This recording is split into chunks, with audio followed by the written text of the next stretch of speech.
Glória a Deus! Glória a Deus!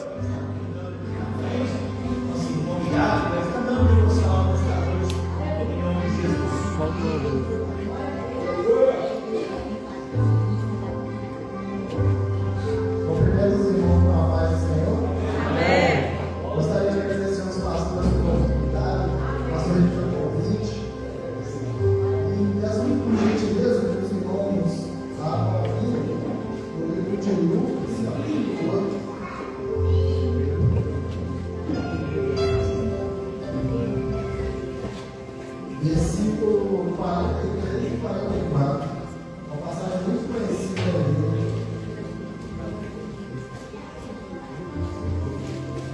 Uma mulher, no meio do povo, sofria há 12 anos de uma hemorragia, sem encontrar cura. Ela se aproximou por trás de Jesus e tocou na sua borda, de seu manto. No mesmo instante, a hemorragia parou.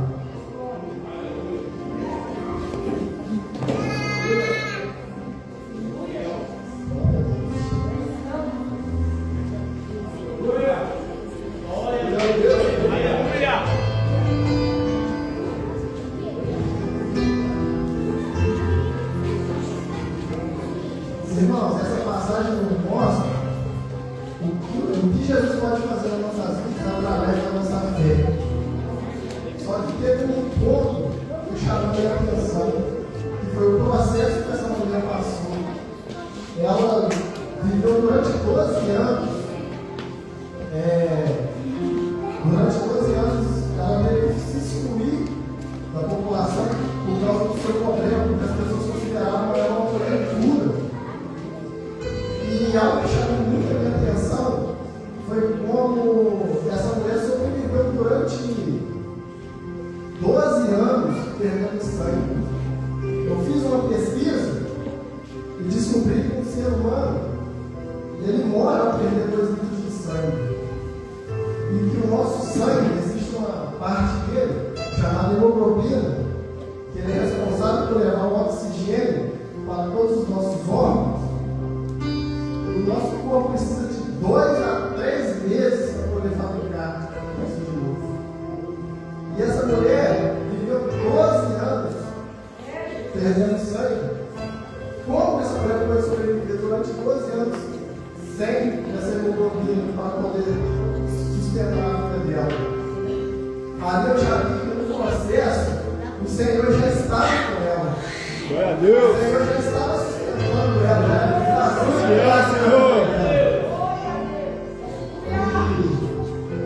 Muitas vezes, eu trago para a igreja, muitas vezes, nós focamos muito nas nossas necessidades e não notamos as pequenas coisas que o Senhor tem feito na nossa vida. E com isso, nós acabamos nos frustrando, desanimando.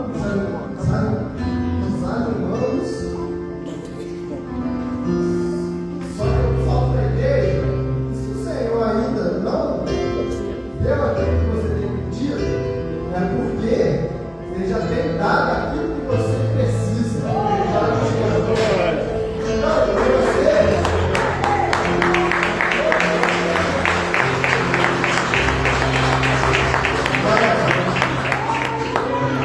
Então, eu falo para a igreja, para continuar suportando. As batalhas vierem, suporta. Se as lutas vierem, suporta. Se a dificuldade vier, suporta.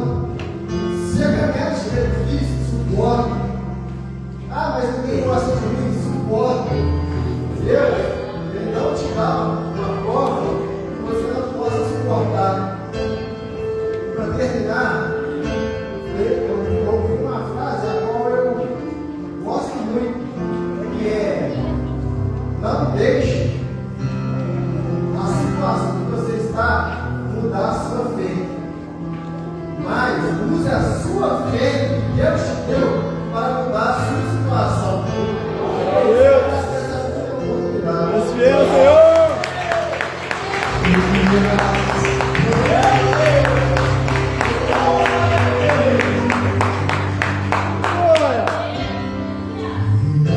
Jesus que me amou, te ajudei a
O Senhor nesta noite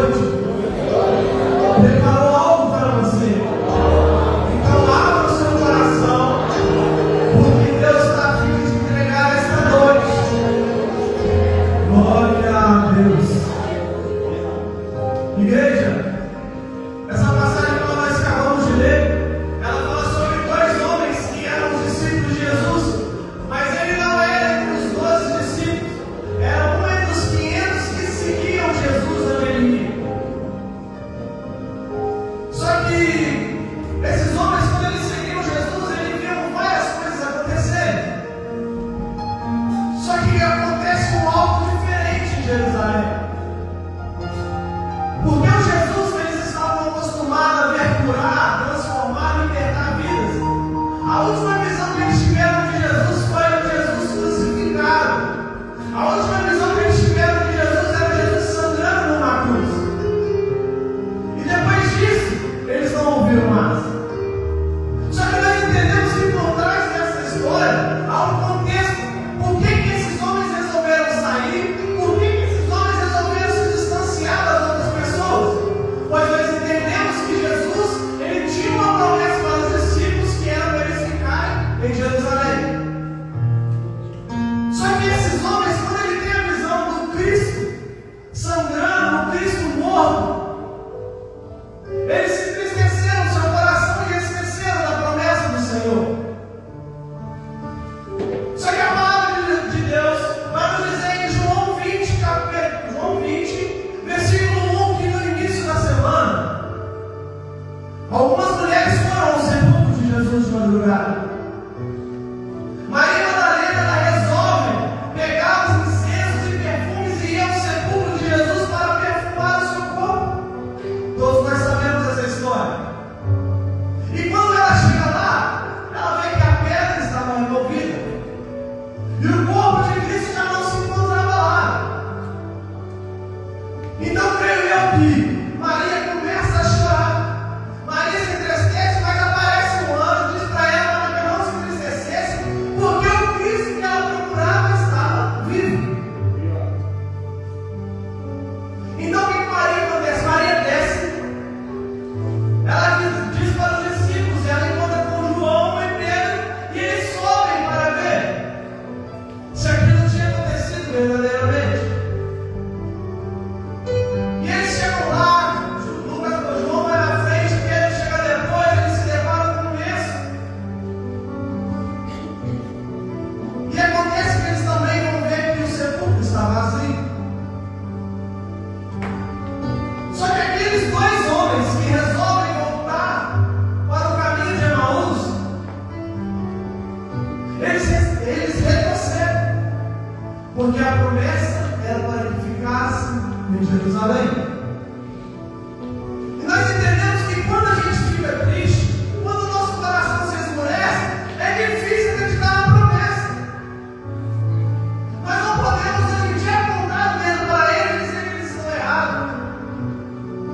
Porque nos nossos momentos difíceis é muito difícil lembrar da promessa que Deus tem sobre nossas vidas. Porque não adianta nós acharmos que somos super-homens e super-mulheres que conseguimos tudo, não. É tudo pela graça. Deus. Então aqueles homens começam a caminhar em direção a Emaús. A palavra do Senhor vai dizer que é cerca de quase 10 quilômetros, de 10 a 11 quilômetros de Jerusalém até Emaús. E aqueles homens começam aquela caminhada. E eles começam a conversar uns com os outros. Creio eu dizendo, nossa, nós vimos ele fazer tanta coisa. Nós vimos ele atravessar o mar andando. Nós vimos pessoas sendo curadas. Nós vimos cegos enxergando. Pessoas sendo libertadas por ele. E a última visão que nós tivemos dele era dele morto. Só que eu volto em Maria Madalena e lembro. Maria Madalena também viveu todas essas coisas. Só que a última visão que ela teve também foi de Jesus sendo colocado no Senhor. Só que nós entendemos que o corpo de Jesus, ele foi arrumado um pouco às pressas, porque os judeus eles tinham uma, como pode dizer, uma lei sobre o sábado, o sabá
deitar, do nosso levantar.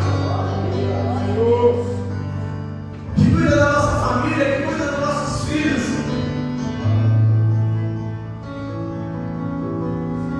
E aqueles dois homens, eles vão caminhando.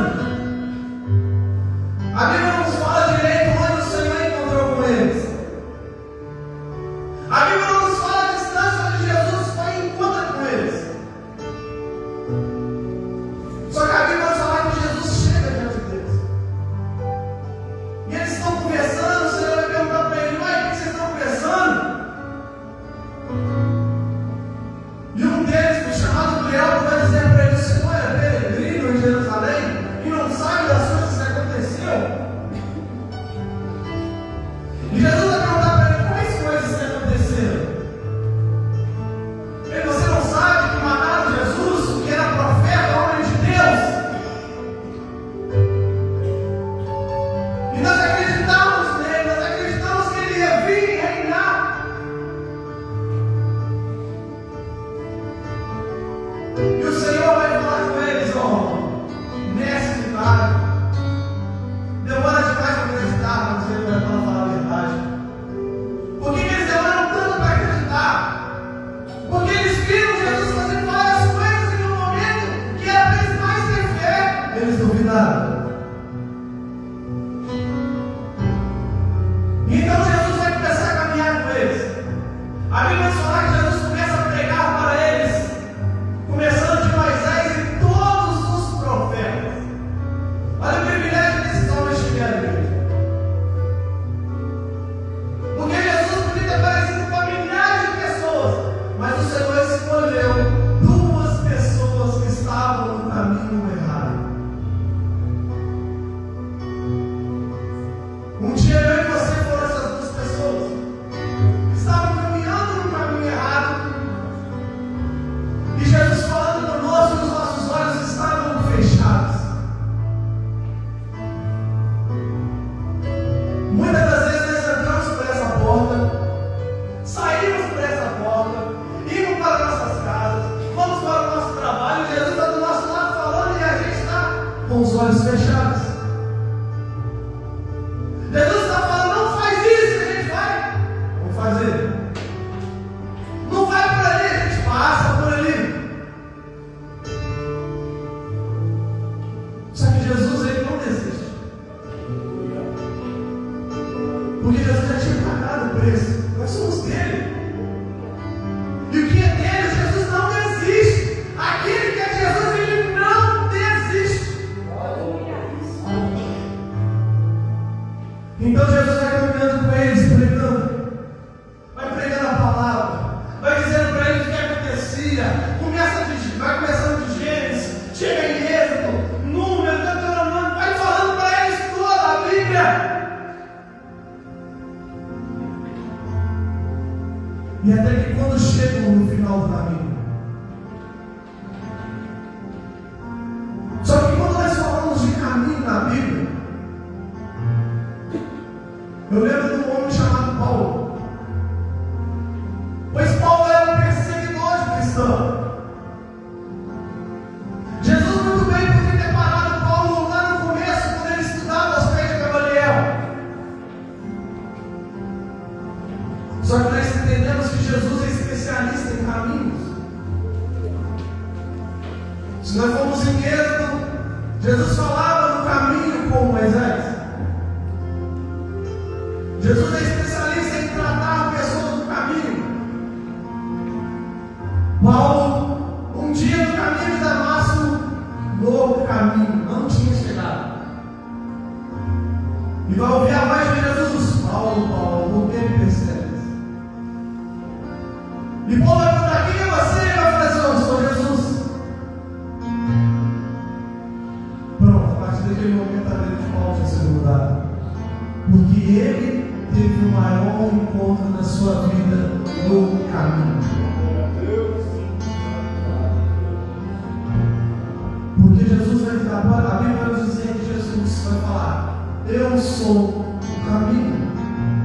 E ninguém, especialista, ninguém, o Senhor está dizendo, ninguém vai ao Pai se não for por Ele.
E nós devemos aproveitar a oportunidade hoje. Aqueles dois homens tiveram a oportunidade de caminhar com Jesus. E quando eles chegam ao final daquela caminhada, vai acontecer que eles vão dizer para esse homem: olha, continua, entra para nossa casa, não vai não, fica aqui conosco, amanhã de manhã você vai embora.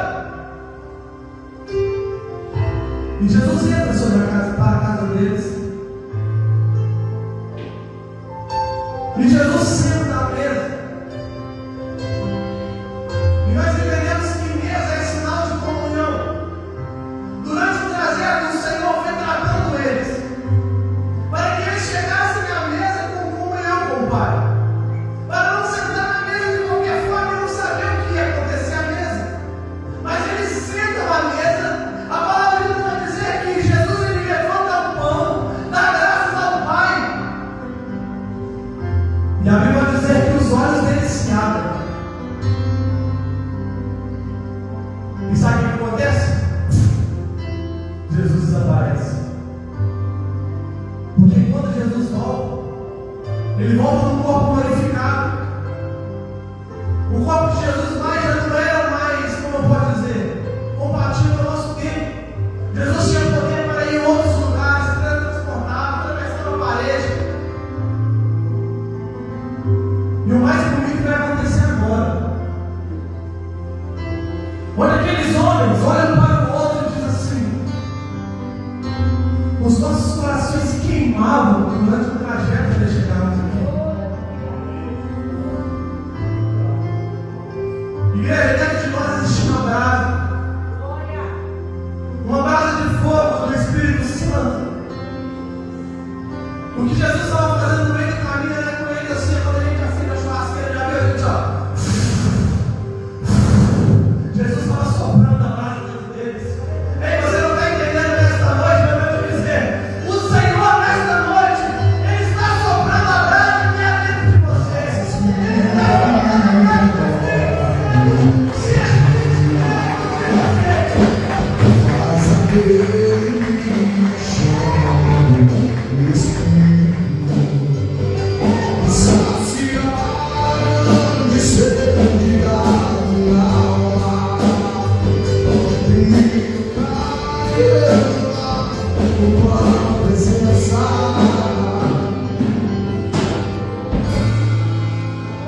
aqueles homens, igreja, eles olham para o outro e creio eu que aquele caminho que demorava mais um dia de caminhada, eles devem ter feito em meio dia voltando correndo para Jerusalém.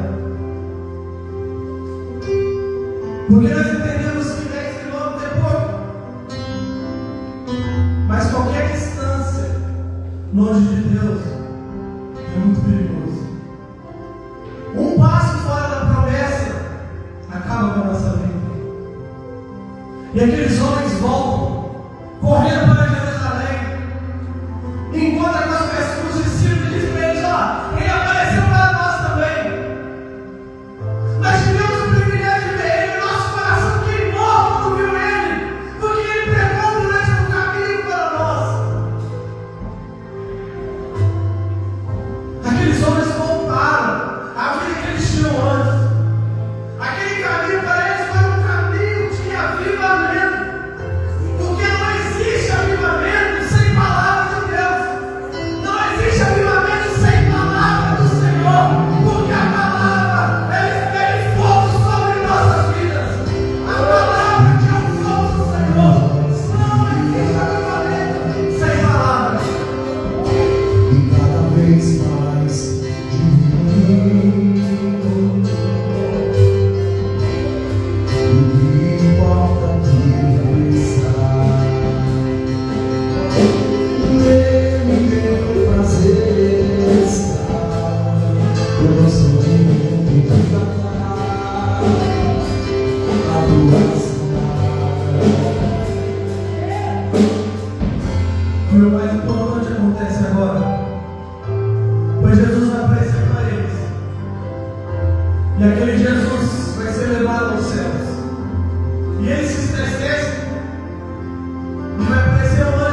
E vai acontecer que Pedro vai falar com eles: olha, vamos reunir para orar,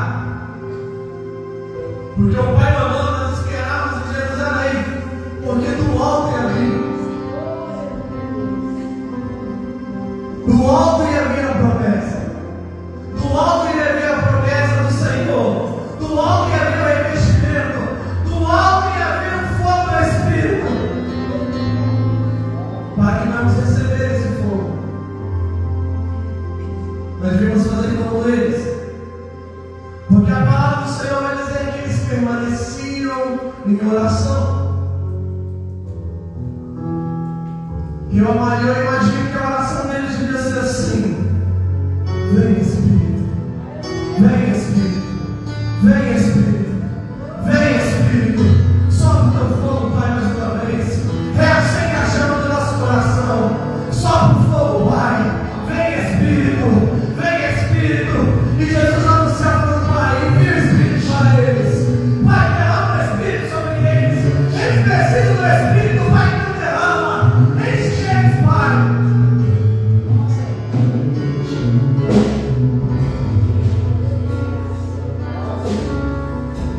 E eles permaneciam em oração.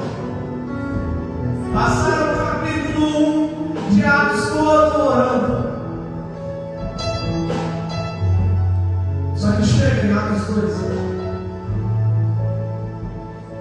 E ali vai nos falar que eles ouvem um som descendo do céu como de um vento veemente e impetuoso. E aqueles homens foram cheios do Espírito.